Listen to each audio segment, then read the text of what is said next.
De hannen de doeken. Het is een lange simmerjoen, stil en zoel. Een man stiet in het door van Libben en Dee, harkend naar een schreeuwen, ergens in de stegen en stritten achter het stadhuis. Zucht naar zijn hannen, denkend aan de zee en een iepenteren van lippen en vlees, door de lippen van het luchtsprong. De galop van een doe onder de zinnen boppen de broeren tjerke een simmerjoen. Het zwurk kopergrien als de doeken van bonmama en grootpapa, elk aan een kant van een squast in mantel. Zog, hoe de haan van een huid zijn eigenste oorsprong het gezicht van een simmer schonk. Elke teer reeg vindelt zet ont op de laatste triet van tijd. De onvergonkelijke oeren. En hoe de appelmerken riet de dame van een mooie dag in de jest.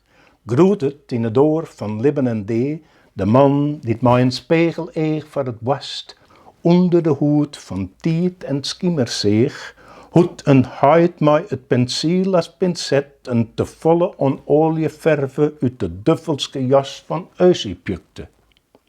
De skooier die sliepend in zijn voddenkarre, de schilder zijn het en leefde hier.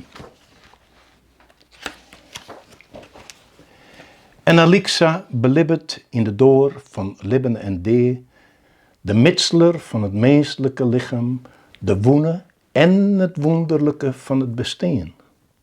O, hoe bij alle anatomische lessen, scalpel, skierre en pincet het vlees beroerden. Het lichaam dat hem in de oren van een oud liefrinnen jaren liet als een lieds-rochelorkest.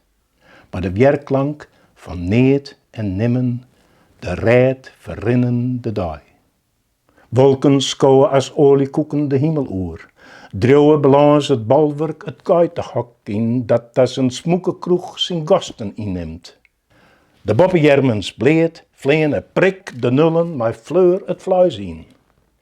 En butler broer tik het zwijend aan de hoed, schenkt maar de man in de door van Libben en Dee een kroede bitter als godendrank. De wonderlijk griepske dag.